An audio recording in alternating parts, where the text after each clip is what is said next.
Amis, bonjour. Nous aborderons aujourd'hui dans cette vidéo la nature de l'homme et le paradis terrestre. Je crois en Dieu, créateur du ciel et de la terre.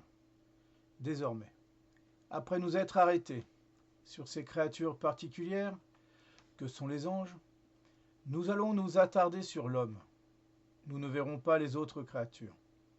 Nous parlons de l'homme d'abord pour cette simple raison que Dieu s'est fait homme. Comme nous le verrons plus tard, l'homme est comme le résumé ou le condensé de tout ce que Dieu a créé. On peut dire cela parce que l'homme est comme un condensé de tout ce qui est créé. Par son corps, il s'apparente aux minéraux. Par sa vie végétative, de nutrition et ses fonctions de reproduction, il s'apparente aux végétaux. Par ses sens externes, il s'apparente aux animaux. Mais par son intelligence et sa volonté, il s'apparente aux anges et à Dieu, lui qui a été créé à l'image de Dieu. C'est en ce sens que l'on peut dire que l'homme est comme le résumé ou le condensé de tout ce que Dieu a créé. On le définit en philosophie comme un animal rationnel. Animal pour dire qu'il a tout de la créature corporelle, mais rationnel pour dire qu'il a ce qui convient aux créatures purement spirituelles. Il est comme le cardo en latin, c'est-à-dire une sorte de charnière mâle dans la création. L'homme animal rationnel. Qu'est-ce que cela veut dire? Cela veut dire que l'homme est composé d'un corps et d'une âme. Il n'est pas composé simplement d'un corps, sinon il s'apparenterait à un cadavre. Et nous voyons bien, après la mort, que reste-t-il? Un corps, mais un corps inanimé. Justement, quand on dit inanimé, le mot le dit, c'est inanima en latin, qui n'a plus d'âme, qui n'a plus de vie. L'homme est donc composé d'un corps et d'une âme. Âme qui est en lui comme le souffle qui le fait vivre, le principe de vie. Mais cette âme de l'homme, chers amis, est toute particulière parce qu'elle a une intelligence et une volonté, ce que les animaux n'ont pas. Les animaux n'ont pas l'intelligence que nous avons. Les animaux n'ont pas cette raison qui leur permet, par exemple, de connaître les choses et d'en déduire d'autres choses par des raisonnements savants. Et les animaux n'ont pas, comme nous, cette volonté et cette liberté qui nous est propre. Donc, nous sommes composés d'âme et de corps, mais nous sommes aussi, cette âme et ce corps composent certes l'homme, mais dans une certaine unité. On dit bien « je » quand on parle de soi, ou « nous », mais dans un pluriel de majesté, et non pas dans un pluriel de composition, à moins peut-être d'être schizophrène. Mais nous disons « je » parce que nous avons bien conscience que notre corps et notre âme ne font qu'un. Lorsque j'agis avec mon corps, je dis bien c'est moi qui le fais. Et lorsque j'agis avec mon âme, je le fais avec tout moi-même. La preuve, c'est que même un travail intellectuel devient fatigant pour le corps. Cela manifeste bien cette interaction, cette unité qui existe entre le corps et l'âme. Nous sommes donc composés d'un corps et d'une âme qui forment un tout. L'homme est un animal rationnel, chers amis. Et notre âme qui nous définit et qui nous distingue par rapport aux autres animaux. Parce que ce qui fait que nous ne sommes pas semblables à tous les animaux de la création, c'est que notre âme n'est pas la même. Notre âme est composée, si l'on peut dire, d'une partie sensible et d'une partie rationnelle. Autrement dit, notre âme exerce des activités sensibles qui sont communes aux animaux et des activités rationnelles qui nous distinguent des animaux. Tant que l'homme agit d'une façon sensible, il ne diffère pas des autres animaux.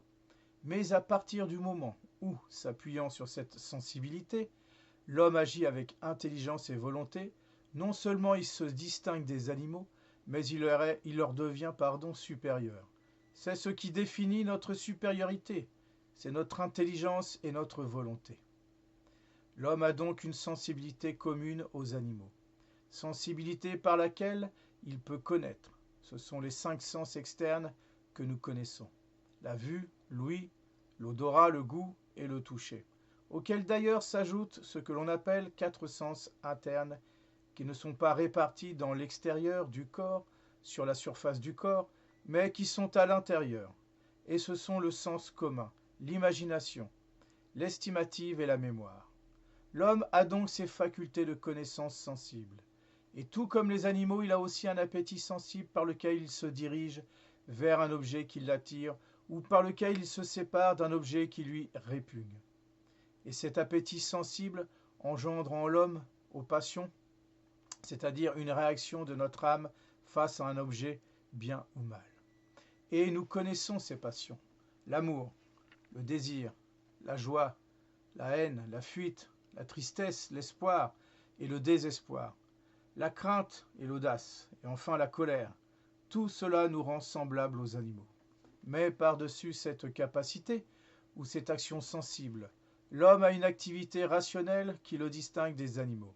Il a une intelligence qui lui permet de connaître non pas simplement les individus tels qu'ils se présentent à nous, mais la nature même de l'individu. Autrement dit, quand je vois un homme, non seulement je vois cet homme-là, Pierre, Paul, Jacques ou Jean, qui est devant moi, mais à travers cet individu, j'aperçois, j'entrevois sa nature de façon commune. Je dis, c'est un homme.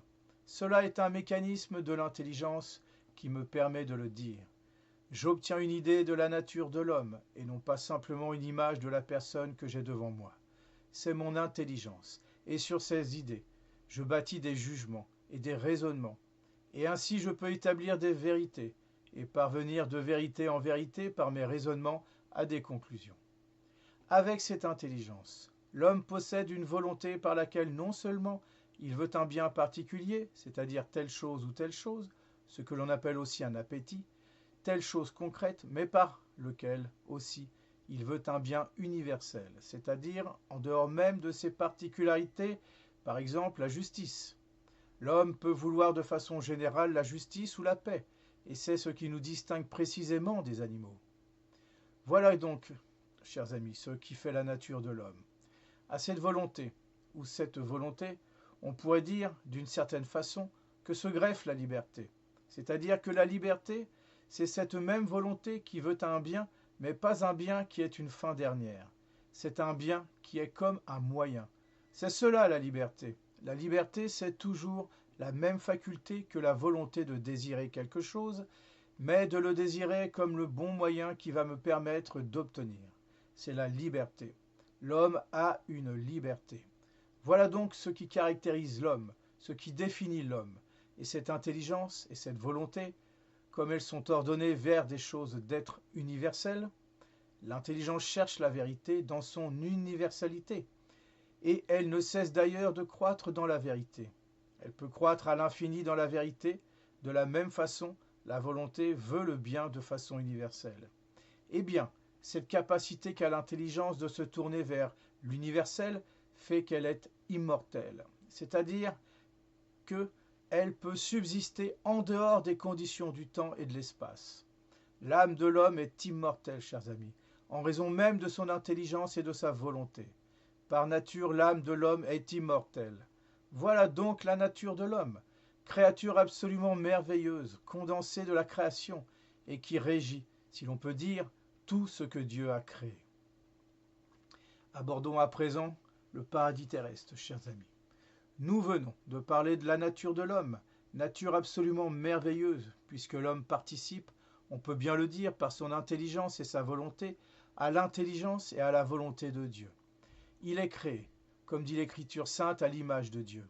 Il est créé, et il faut bien comprendre que la nature de l'âme de l'homme est créée directement par Dieu. Notre âme et l'âme de chacun d'entre nous ne vient pas de la matière, elle est spirituelle, elle est immortelle. Dieu donc, pour chaque homme qui parvient à l'existence, Dieu crée une âme qui vient comme habiter dans le corps. Dieu est le créateur de notre âme. Notre âme n'est pas engendrée par le corps ou par nos parents. Notre âme est donc notre espèce en tant que telle, puisque notre âme définit notre espèce. Notre âme ne découle pas d'une espèce animale, il faut de plus le tenir de foi, parce que c'est défini par l'Église. Il faut tenir de foi que tous les hommes descendent d'un même couple, ce que l'on appelle le monogénisme. Tous les hommes, chers amis, et toute l'espèce humaine descendent d'Adam et Ève. Le premier homme créé par Dieu et la première femme créée par Dieu. C'est un article de foi, c'est-à-dire que celui qui refuserait cette vérité serait simplement hérétique. Nous descendons tous d'Adam et d'Ève. Dieu a créé donc, à la fin même de toute son œuvre créatrice, Dieu a créé l'homme, Adam, ce premier homme, il l'a créé heureux, maître de toute la création. C'est Adam qui va nommer chacun des animaux, et tout obéit à Adam. Il le crée dans le paradis, paradis terrestre, dans un état de félicité, de bonheur et d'innocence. Mais voyant que, comme dit l'Écriture, il n'est pas bon que l'homme soit seul, Dieu crée la femme, compagne de l'homme. Il endort Adam, nous connaissons cet épisode, et il tire de la côte d'Adam Ève, la première femme, mère du genre humain. Adam et Ève sont donc ce premier couple qui habite la terre, créés chacun dans l'état d'innocence. Ils habitaient le paradis terrestre, lieu de félicité et de bonheur. Le bon Dieu les avait gâtés. En plus de leur donner une nature humaine, comme nous l'avons vu précédemment, avec un corps, une âme et un équilibre parfait, le bon Dieu s'est plu à leur ajouter d'autres dons.